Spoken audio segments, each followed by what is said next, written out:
Welcome to Om Times TV, a division of Om Times Media and Broadcasting.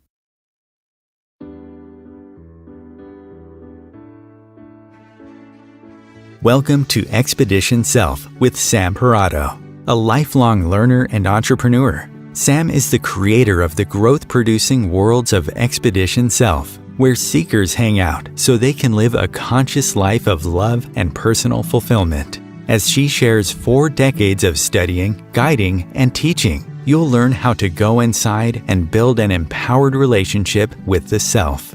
Ignite your self-development process with Sam. Hello.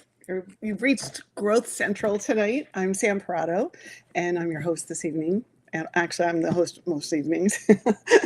Anyway, tonight we're going to be talking about pivotal moments, which are the unseen openings to engage your power and your creative attention.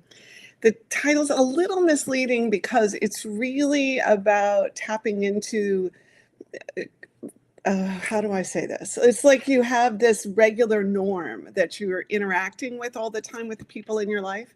And tonight's show is about how to crack into that normalcy and actually drop in and see that those are the moments when you can make a relationship be more and open up to more emotional intimacy and actually produce more connectivity between you and that person. So anyway, we're going to be getting into that as we go. But I want to welcome you to our hour-long variety show about growth work.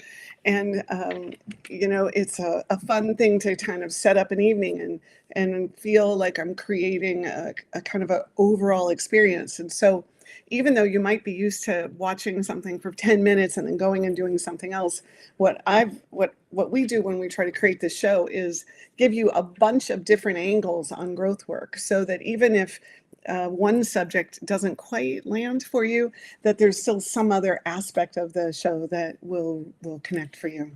So our 2 questions we like to start every show with. Ready? Here we go. What are you working on within yourself right now? And since I last saw you and you last saw me, what has been playing out in your life, right? So this is this opportunity to just take this time to say, I'm going to go inside. I'm going to let my unconscious talk to me. I'm going to pay attention to what I'm really feeling, and I'm not going to use anything else to distract myself from this moment and me. So what I wanted to do tonight for what I've been working on is I wanted to read you a poem that I've written as part of my inner work. And, you know, I'm a huge, huge, huge advocate for the idea that your growth matters, right? And in the idea that it matters, the way to make contact with it is through anything that is what you would call creative. And so I started writing poetry about a year ago, and I thought, oh, I'll share this with you tonight. So, okay, this is a poem called Be a Paisley. Been told we come in all shapes and sizes, doesn't come close to it. To uncover and reveal the mismatched pattern of the self, you'll see it resembles more of a runaway train careening off the track and into the side of a mountain, and then reconstructed to be runnable. Certainly not the smooth lines of a symmetrically circular form. Be a Paisley. Shout it out. Stuff it in. Gently observe its detail. Sneak it back out. And hopefully no one will notice. Reinvigorate and experiment with it in the silliest or most unpredictable of ways. And then be willing to discover it didn't mean as much as you thought it did. Can't describe this as a sleek design. Be a Paisley. Only after, long after this dance of exhumation of the self, does it earn its place on your intriguing artistic design. Won't come by it easily or in record time. But you will know you are a Paisley person when you reek with character. And integrity is non-negotiable, and you cling to the disarray of the journey rather than the illusion of splendor at the end game. Resist simply inhabiting the born you. Instead, wear it. Use it until every edge melts into oblivion, until you are so exhausted but relieved, knowing an original was forged and sculpted and honored forever as the essence of you. Okay, well, I like that poem. When I read it, I get really re-inspired myself. The whole idea, right, of this creative moments is to put ourselves in it and invite like the whole experience. So in those two questions, what's actually been happening for you, and where are you in yourself? This is a great time to call in, and I'm gonna see if I can remember the number. It's 202-570-7057, and I'm thinking I'm gonna get a notice if it doesn't isn't the right phone number. All right, so if we could go to the slide, I think it's 2 slides in is where we're at. One more after that. The next slide after that. There we go. You know, I'm on social media a lot, and I feel like part of this show is to help you make contact and have access to other resources. And I love Dr. Elizabeth Fedrick. She put some really, really great stuff in. Could you slide to the next slide? It's a lot of relationship work. I thought it went tonight with what we were talking about. And she draws a lot of contrast. And I think it's so helpful when we're trying to work on our lives is to understand this is what it can look like and this is what you might have. And it helps to put it in words and define it. And so I have found it to be spot on with everything that I've encountered in my own work and my own life. And if you could slide to the next one, this is another example of her work, right? Gentle reminder of how emotionally safe people show up in relationships. Yeah, that's big. So anyway, I'd love it if you follow her. And and find her helpful for sure. I follow her on Instagram, so but I'm sure you can find her in other places. So, okay. I also want to note, on another note, I want to remind you that we provide show resources that you're going to want to check out.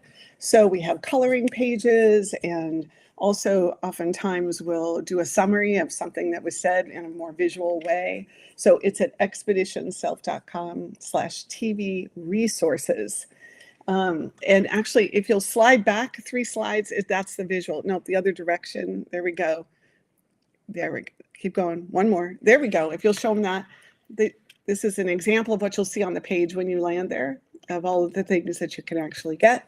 And then if you can go to the other direction, back to the visual that says, my favorite quote, my favorite quote. And if you wonder what I'm looking at, it's because I'm watching the screen over here. I have value simply because I breathe. This is a great coloring page, and you can just print it off and have fun coloring it.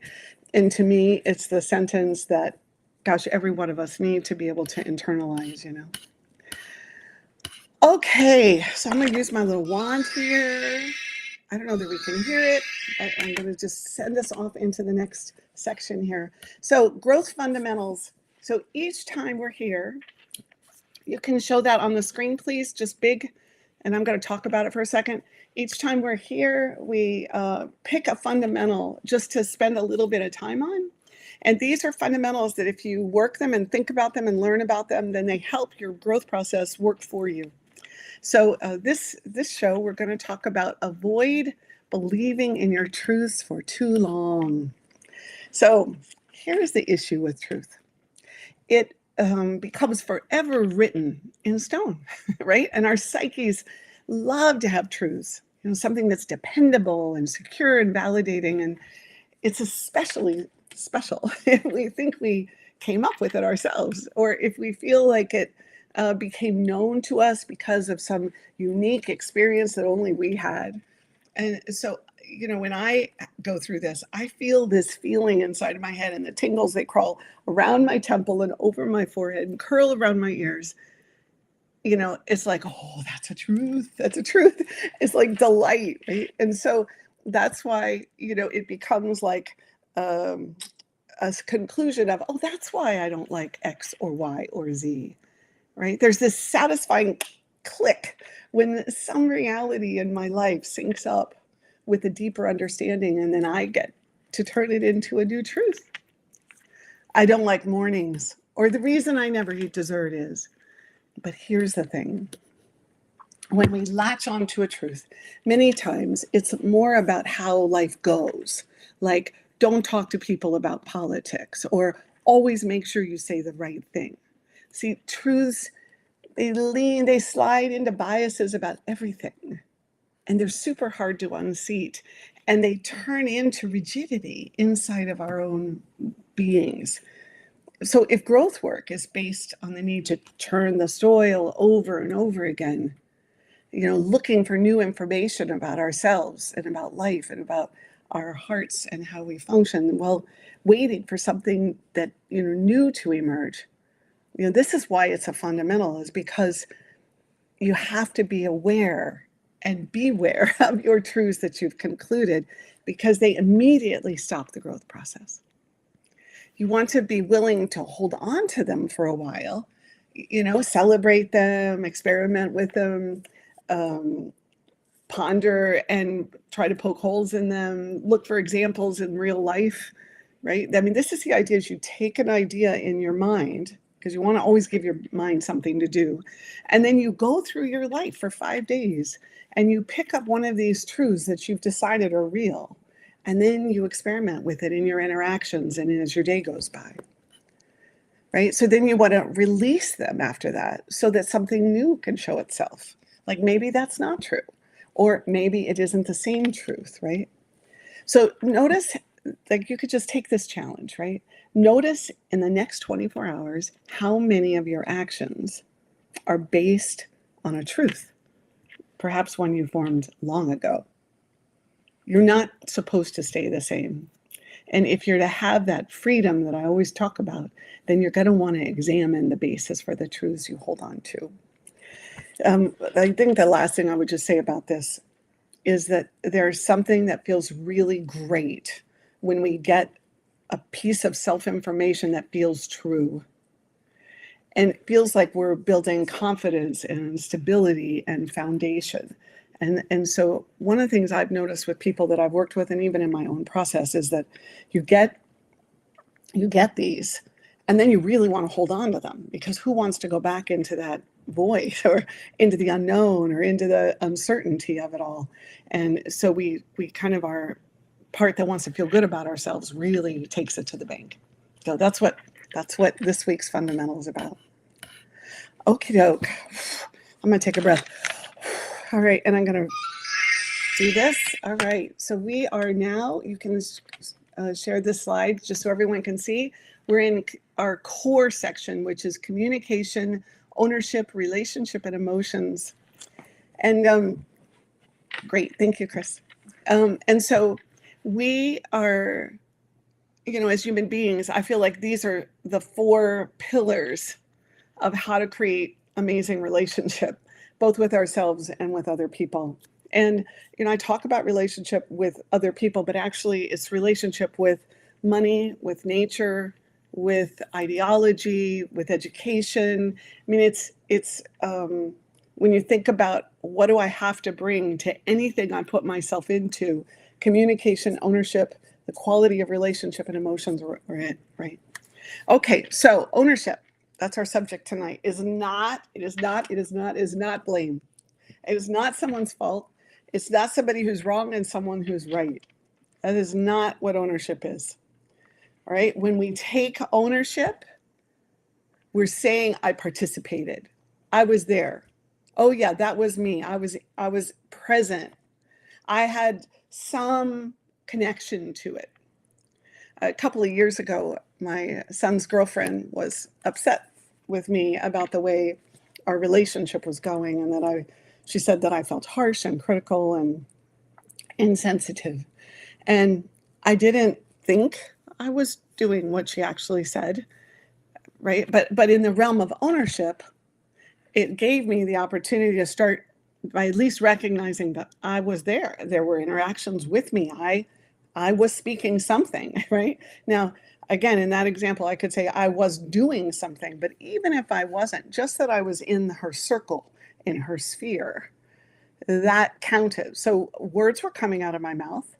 And here's the piece: when you start to drop into ownership, you get honest with yourself. So I did have feelings at the time that were less than open-hearted, right? I was struggling with how my relationship with my Alex was changing, and that her role in that, right? So that is what there was for me to own. And the more honest we can be with ourselves, the more our ownership takes flight, or it blossoms, or it has a life to it. So I could also own that even though I didn't think I did what she was actually describing, and this is important because a lot of times someone will say, I thought you were defensive, and the other person says, I wasn't defensive. I just didn't want to hear what you had to say, right? And so you're not looking for literal word exchange, right? So the way she described it wasn't necessarily what I thought I was doing. But what was important was to be able to say, where is what she's describing? Where is it connected to what could be a matchup? Right. This is, to me, the best skill you can ever develop, is the ability to find ownership inside of words that don't sound like what you think you did. Right. So that was a big piece of that. And so I find that it's often so uncomfortable for people to take ownership when their idea of themselves is to be loving or kind or generous or a good this or a good that, right? And so that then to take ownership when it doesn't go that way for someone else in the space, or even in the outcome that they're looking for, wow, it's like, no, I didn't do that. I had nothing to do with that. And so ownership, to me, the way in, the little walkway, the bridge to get ourselves there. Ownership means you were there. You are there. And something that's going on within you has something to do with what's happening. Something that's going on within you has something to do with what's happening. That's a lot, right? Gosh, we've talked about how to let go of our truths, to be excited about finding them and then letting them go. We've talked about with my poem, what does it mean to be a paisley, which really has to do with going to the depths of all that you are and proudly waving the flag of you in that. And now we've even talked about this idea of how to create really solid foundation in your life is to understand and practice this idea of ownership as you're there, right? Ownership because you're present. All right, let's see. I think we're on we are on this next one. So before you show this slide for 1 second, I just really want to say I spend time every month writing these 160 character messages for the Daily Dispatch, and they are free to you. Okay, now you can show it. And so they're free. So all you have to do is text the word join to 866-269-8545. I have gotten so much great feedback that they seem to say exactly what someone needs to hear on the day that it shows up. And it's been a challenge for me to sit down and kind of write these and get an idea. It's 160 characters. And here's the coolest thing is that the software we use for this, you can write back. And so it creates an instantaneous link up with you and your growth process and me, so that I can actually have a sense of holding the space for you to do your growth work. And the part that's important, I don't know whether you have a lot of people in your life that like to talk growth with you, but to me, that's one of the biggest support pieces of staying in the game, because it's so easy to go unconscious. It's just so easy, right? Life happens and all this doing has to go on. And so this daily dispatch, even though it's a little teeny weeny thing, it is something you can do to support yourself. And I would love being invited in to your world to help you stay in your game, help you stay in the process.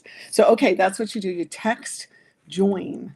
All right. And then it comes to you free. There's no, what is that, hooks or anything like bait and switch, nothing like that. I mean, it truly is free. It's always going to be free. And I would love it if you would sign up. All right. Okay, I'm done with that slide. Let's see, where am I headed next? Oh, gosh, we are at the main topic. Okay, so we're not going to show those slides for just a second. So this main topic, I talked a little bit about it earlier with this how you miss the pivotal moments. So, a lot of times it's easier to learn when somebody shares a story that goes with what's being talked about. Well, tonight I would like you to be your own story. So before we get started, I would like you to think about, let's just say 2 relationships in your life that you would like more. You or you gave up on a while ago. Let's do one or the other, right? 2 relationships. And I'd like you, as I go through these 10 descriptions of moments where something else could happen besides what the norm is, I'd like you to plug in your story with these 2 people that you're going to use as the example this evening. All right. Okay. Let's just go through. So if you could show the first slide, maybe there's one here. Oh yeah, we got them all on one. Oh my gosh, I can't actually see them. All right, hold on. I'm going to make this a little bigger and draw it over so I can read it over here. All right, there we go. So number 1, and I'm going to talk in detail about these, but number 1 is remember, you're in a relationship, you're interacting, right? And you just decide to give up. The second thing is that whatever it is you wish you could talk about, you avoid or you run from it. The third thing is that you yourself would rather feel safe and secure, and the idea of being in these conversations or any conversation that disrupts that is like, no way, no way. Okay, number 4 is, you want to hold on to the status quo, like the idea that everything's good and it's fine and it's good enough and I'm happy here, right? Number 5, you're just too busy. Oh, that was a classic one. Just got so much to do. Who has time to sit down and have those conversations? Who has time to open that up? And then how's it going to go a week afterwards when it doesn't go the way I wanted it to go? Number 6, and this flows right into it, is you feel stubborn and concluded. It's not going to change. Nothing's going to happen. I'm not going to touch it. I'm not into it. Number 7, you ignore your calling, your inner calling, what really would bring fulfillment to you, what would really make you happy. Number 8, you feel bound by loyalty and getting along. Now, again, we're going to talk about all these. Just wanted you to get a sense of where we're headed here. And number 10 is your intention is actually misdirected. And it's kind of where you get yourself attached to the idea that you want something out of this, but it actually doesn't suit or support you really having the depth in relationship that you really want. Okay, back. We can move the number 1 through 10. This is a downloadable also. When I talked earlier about, I'm going to move these notes here out of the way. There we go. When I talked earlier about you can actually find a lot of resources at our page, our Expedition Self TV resources page. Okay. We're gonna dive in. I'm hoping you have your 2 relationships that you're gonna play with. All right. And what we're looking for is the idea that if you can open to this, that something's going to bubble up about, oh, this is a moment where I could have created a different conversation, or this is a spot where I went over the top of this and didn't actually tackle it. So every day you encounter so many invaluable opportunities to alter your future for the better and generate legitimate growth towards your own evolution, right? And it's not just growth, it's like personal satisfaction in relationship. But these moments are so easy to miss. And they're easy to miss because of 3 reasons. One is we rationalize our ways of being until they become so normal that we miss the window of opportunity that's offered to us to choose something different. And 2 is that our hearts have developed self-protective mechanisms and measures and tools and as a way of avoiding being at risk of getting hurt or losing something that matters to us. And then 3, we get caught up in the fodder of everyday life. So we often don't stop to consider that the entirety of the internal self, the intellect, the emotions, the being experience of the self, the spirit, our sensory, all of that, it actually dwells in your physical body. And so much of our energy goes to then managing this internal environment and then working to create a hospitable environment inside of ourselves from which we function. So, I mean, there's a lot going on in that Paisley self of yours, right? So this self-occupation is under a constant barrage as you get through life. And it takes a toll on our psyches. So for lots of us, we don't have any other choice but to find ways to protect or defend or support or even override what's happening on any day or week. So unfortunately, these coping methods, they translate to many tons of normal, which are seemingly unchangeable but harmonious relationships. And we can find ourselves succumbing, to feeling defeated or apathetic or surrendering to it's just the way it is. Like we find ways also to just accept our lot. We just accept it the way it is when we'd really rather it be different. So because of that, we end up living more of an unconscious life, more numbed out maybe than we often realize. Boy, I can attest to that. And then we actually lower our hopes and dreams. And we often will tell ourselves it's because we weren't realistic to begin with, right? Because from this place, it seems that it just wasn't possible. So that's why we developed this top 10 list, is to help you identify, hopefully, some new moments that you can recognize when you are ensconced in normalcy and see an opportunity to make a new choice. All right. So I think it's break time. And when we come back, we will dive into number 1, you decide to give up. Times TV. In a world filled with constant noise and distractions, where finding meaning feels like an endless search. Introducing Daily Dispatch, your daily pathway to inner growth and self-discovery. Each day, receive a personalized self-growth prompt. Crafted by a seasoned growth expert with over 40 years of teaching personal mastery. Join thousands of professionals who have found clarity and purpose with Daily Dispatch. Start your free trial today and unlock a more meaningful life, one day at a time. Daily Dispatch. Discover your inner world. Live more consciously in every moment. Get your free trial at www.expeditionself.com/daily-dispatch. Imagine becoming a super influencer. Reinvent yourself, invest in your brand, and then manifest your success with a robust spheric approach. Times Media and Broadcasting offers a unique and multifaceted way to become the spiritual and conscious influencer you deserve to be by putting your message across our powerful platform with its proven record of integrity and excellence. Through our produced shows, Times offers the opportunity to become a social media TV personality, a radio show host, an Times magazine columnist, and a syndicated podcaster, all in one shot.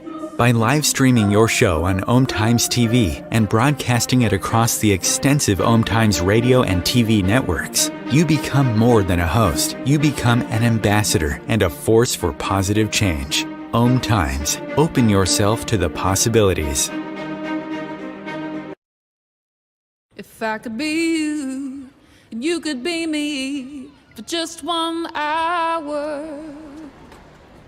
If we could find a way to get inside each other's minds. Walk a mile in my shoes.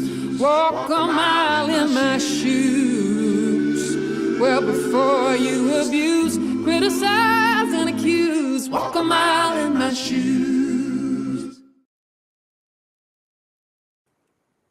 Okay, we're back. I'm Sam Parado, and I'm the host of Expedition Self. Tonight, we're talking about pivotal moments when you can bring more creative attention and power to the relationships in your life. I know I kind of started before a break. I just want to say something about this. The possibility of feeling so connected and so close to other human beings, it lies right beyond these moments I'm going to talk about. And even though it may seem like I have no idea how I would ever do that or how I could connect, I can tell you that the minute you say, oh, it's possible, all of a sudden support and help comes from a whole bunch of places. So I hope you'll listen through that lens. Okay, so the first one here is, wait a minute, I just lost there we go. Okay, my notes. So when you decide to give up. So this is when you become resigned to feeling defeated because you have played out every consequence in your head and it doesn't seem to be worth it. Like you imagine talking to this person, or a door has been closed on you, right? Because they seem unmovable. Maybe they've acted out in a certain way and said, I'm not talking about this. I don't want to be in the conversation. Or there's like life says, don't talk about it. Don't talk about it because this is not something you want to be in the middle of, right? That is an example of deciding to give up. And while these appear like obviously logical moments to pull out, like you're making a good decision, they equally represent a chance to regroup and recommit and search for new, more creative ways to reopen the doors or to open a door that was closed, right? There's also this idea of getting complete about something. We don't talk about events and circumstances and interactions after we've gone through them and clear it up. So this is another example. It's like, well, why go back to that? Because I'm just going to meet resistance. So the motivation is the flashlight on the self. Where's my flashlight tonight? There we go. How do I ever come without a flashlight? Flashlight on the self is I want to learn how to create relationships that provide the most depth and connection. Right? All right. Number 2, you avoid or you run. Now, I will just say, I think that we're wired a lot of times to be people that move forward and engage, or people that move backwards and don't. And so in some ways, the you avoid or run, I think, is almost kind of a way of being, right?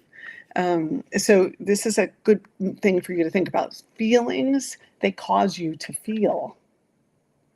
And they become very overwhelming to harness and be with, right? Be within the body. So when you encounter emotions that you don't want to feel, well, your desire to escape and skedaddle, right, can be super compelling and really quite propelling, actually, right? So each time that you run away from an experience of feeling emotions in your body and digging in to understand more about what they might be telling you, it means that the conversation and the choice or the action that could have led to a new road, well, it takes off without you. Now, I am saying that we run or avoid because of emotions, but it's possible that what you get in touch with is you run or avoid because of fear, and you might not consider that an emotion, or you might run and avoid because you feel like you're protecting a space, right? That's a really common thing, is like, oh, I didn't want to create a scene, or I didn't want to cause a breakdown there because the children might be present, right? So if you're committed to like a productive and expansive movement, this, if you take advantage, like an intentional advantage of this insight, right? That you running from feelings will also have you run from conversation. It'll also have you run from the interactions that are hard because you don't want to feel your feelings, so then you don't want to feel anything that comes out of the conversation. Okay, I'm hoping that's setting well with you and logical. Okay, ready for the next one? This is number 3. You seek safety and security. Okay, I'm not going to tell you anything you don't already know. Human beings are designed, right? We're designed to keep ourselves safe. And I mean, I think it's in our DNA, it's in our amygdala, it's in the base of the brain, right? And so, while it kept our ancestors safe from physical harm and helped us survive, it now mostly functions, to me, as a powerful deterrent for all the actions that could allow us to experience more fulfillment and satisfaction and success. The survival thing, I think there's so much being written out there about it, is how many of us actually had some level, they describe it as trauma, but it's really a sense that we're not safe and that we don't have what we need when we're growing up in some way or at some point in our life. And then what that does is it sets in motion this kind of unconscious, constant driver to stay safe, whatever that means. And we can stay safe by being very loud and intimidating everybody else to not talk, right? Like the thousands of ways we will seek safety is really fascinating to me. So your need for safety and security, well, it's kind of a trickster for the mind, right? Because it'll almost always override this creative attention into causing a conversation that maybe you're nervous about. And it'll override the exploratory parts of you, the ones that are like curious, and it'll say, geez, how did I feel about that? And what was really going on there, when that happened, right? Because it triggers fear that instead sounds rational and believable. And I'm hoping some of you are going, oh yeah, I do that. Where your head tells you that you're being rational and appropriately cautious. And what's actually happening is it's convincing you to stay safe, right? So when we find ourselves feeling at risk and unsafe, both emotionally and physically, we'll often say or do anything. I mean, anything, whether it's truthful and aligned with our whole selves or not, to get ourselves out of our perceived danger. So instead of seeing these evasive maneuvers for what they are, the fear of the intimidating unknown, we sprint away, rationalizing that we're doing what is smart and safe. Do you see how so much of growth work has to do with opening up an inner conversation with yourself, where you hear more from other aspects of you? Because the dominant, what you believe is conscious, doer of your life, the one that's making it work for you, is so pronounced, right? That it's super easy then to kind of miss all of these underlying opportunities and patterns that go with that. All right. So we could, when we are feeling afraid, we could stand still. We could take a breath. We could attempt to get conscious. What's really going on? What am I really afraid of? How could I do this? How could I try to create a conversation with ownership, right? And we could watch the new perspective bubble up. So the only way to become safe is to actually intentionally stay in the deep end until the peril actually passes. Now think about that. That almost doesn't make sense. That the only way for me to get safe is to find a way to be unsafe with intention and consciousness. And when I talk about unsafety, I'm not talking about legitimate situations where we have physical harm or something like that. I'm talking about all of these opportunities that are really going on in our life all the time to create more connection, more fulfillment. Okay. Where are we? All right, it's 8:42. Number 4, you hold on to the status quo. All right, well, we don't like ups and downs. Now, this is much more about like what we want to experience, right? We'd rather live in this possible illusion of happy harmony. And I actually want to say this. When I say the illusion of happy harmony, to me, the gritty, work through, learn about life cannot be constantly harmonious. So like it doesn't stay that smooth. Even though, and what I'm saying is the status quo can be like, I want it to stay that smooth, right? So this is something you want to think about. And how much does status quo matter to me, right? The truth is that the quest for harmony, it doesn't actually sync up with the reality of being in a relationship, both with ourselves and each other, or the world in which we live. Now, I just want to say something about this. Ourselves. We don't tolerate disruption in ourselves very easily. I think it unsettles us, makes us feel like we can't function during the day. And so it really does start right there, right? So we tell ourselves, it's all good. Don't worry. Be happy. It's good. Well, you know what? You should be grateful for what you have, right? When everything can't be all right. I'm not saying it's bad, but it can't be all right, right? And it will cause us to miss the circumstances or the conversations that can shed light on how life really is. But what's embedded in that is the beauty and the richness and the cool mystery that is also life, right? Because we want to break into the nuance. We want to see all those little nooks and crannies inside of every moment of our lives. And the other thing is, society is quick to tell us, maybe it's not just society, but the community we live in or the community we grew up in, right? It's quick to tell us to look away from the sad, the angry, the difficult parts of life, or get over it, right? Just get over it quickly, like blow them off as a bad day or a difficult moment or something beyond our control. And of course, this maintains this veil of peace, but what it does under the surface, and it reaches into really every relationship, right, is that it can cost us really getting to be at the truth with someone. What did you really think? What really happened there? Why did you really slam the door?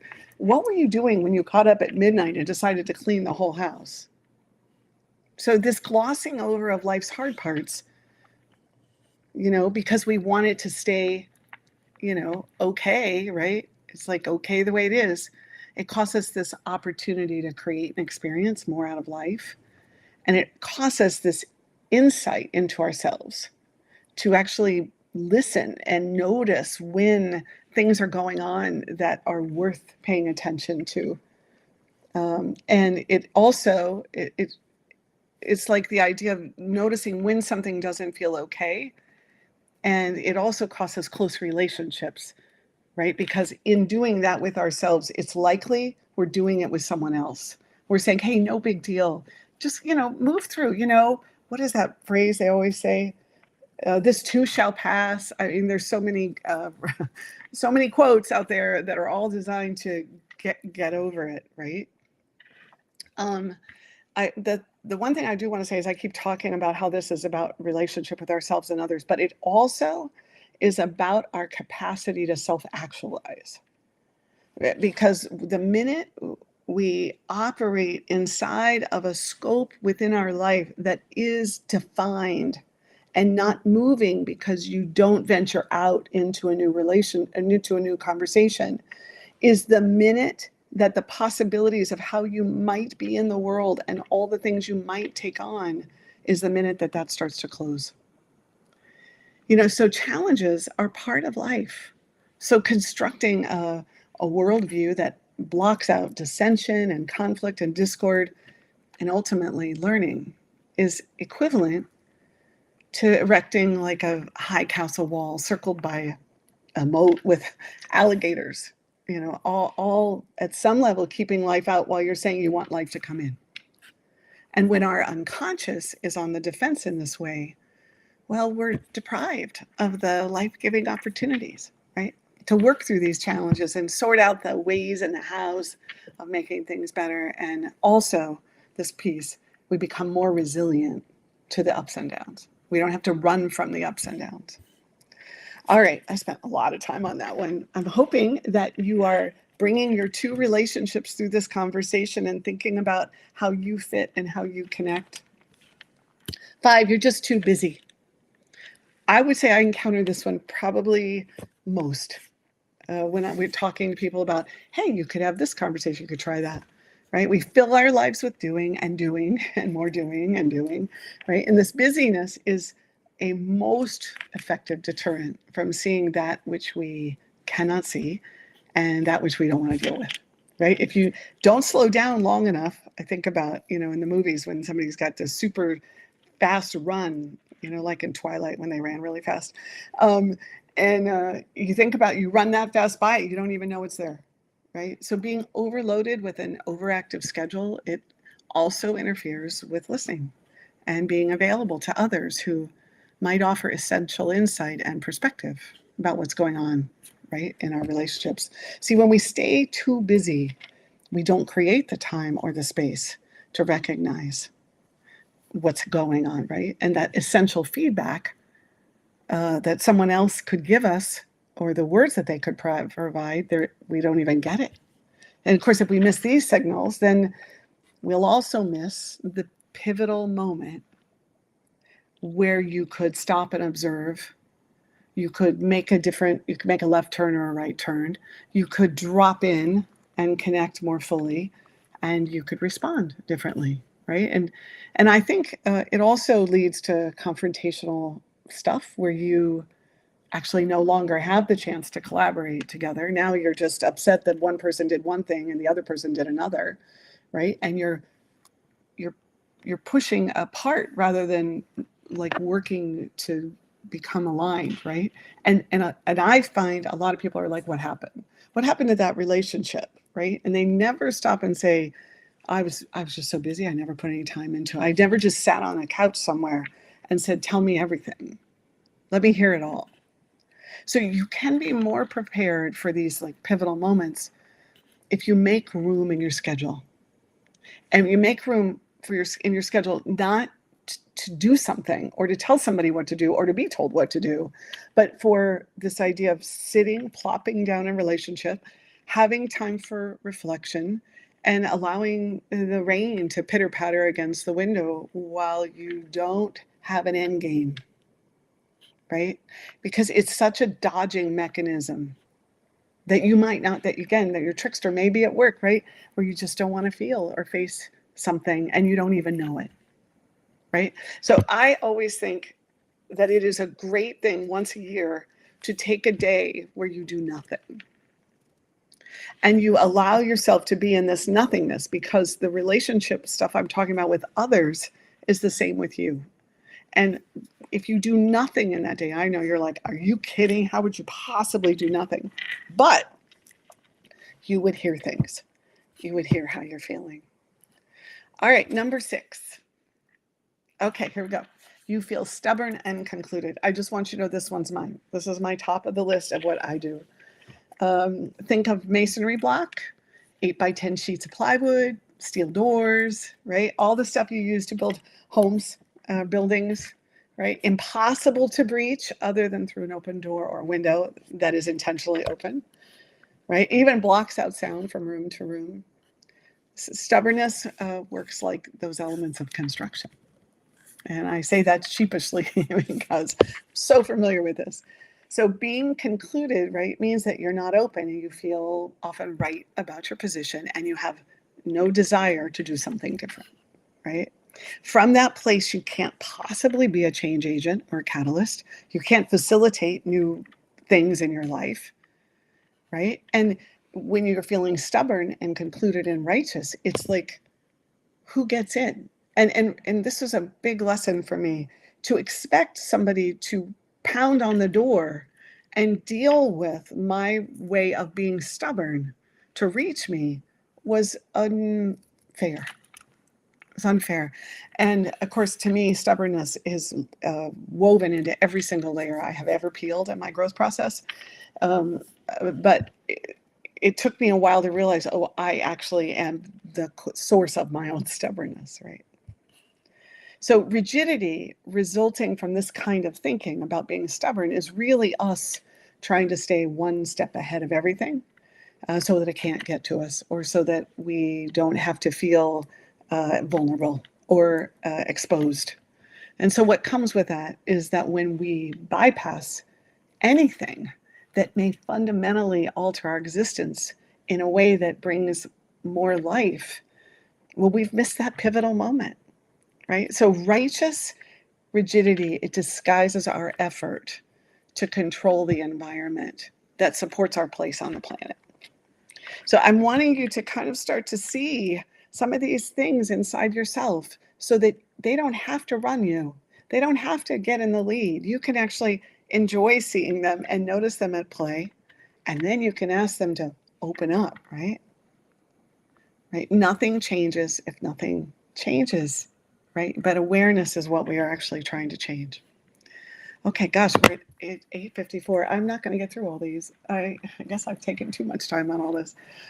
So I want you to know before I do number 7, which I'll be able to get done, is I didn't get to talk about the timeline tonight. And also we didn't get to do anything around Armenta. But the next show, I'm going to do all about Armenta. I'm going to interview her. We're going to do some role playing with her relationship. And so I just want to tell you that. Okay, so I'm going to get to number 7. Which actually I'm glad we're going to get here at least. You ignore your inner calling. So underneath all that we engage in as human beings lives the concentrated essence of your capacity and your potential to be you. And somewhere within, right, I think we spend a lifetime trying to find this place. You likely know this. So you might also recognize that to have a life screams vital, right? Interesting, intrigued, fulfilled, adventurous, that you're going to need to turn the volume up so you can actually hear this inner guidance and direction more clearly. This is the dreamer in you. This is the part of you that pines for things, that longs for something, that wants. It's the place where you feel yourself get inspired because you're present to something, and it makes your heart open in that moment. So when your relationship with the core essential aspects of who you most innately are just are distorted or masked or foggy, well, it's easy then to grow disconnected from your most aligned path, right? And then this translates to a heck of a lot of potential reactivity and discontent, miscommunication, and frustration, because deep down there is something you're wanting that would make life more for you, but you've lost your ability to hear it or register it, right? All of these inconvenient life moments are symptoms of ignoring your inner calling. It's as if you're looking up at a highway billboard sign, hoping to snag your attention and prompt you to ask, what's going on with me? Right? So I am really trying to describe this idea, I'm watching the time here, that your inner self wants you to listen, right? So the moment of opportunity for transformation or consciousness, it dwells at the very source of you. And if you stop reacting and listen closely enough, you'll begin to see the areas where you're operating on a path that is a little bit askew or not as central to your mission. All right. So I'm actually watching time here because we're about ready to get ourselves close to the end. So in the context of this listening piece, I can't say enough how important it is that reactivity takes you away from listening. Now, that doesn't mean being stoic and putting things on shelves and holding yourself together is what I'm talking about. I'm talking about the idea that when you feel yourself wanting to react to anything, that is a moment to listen more deeply to yourself.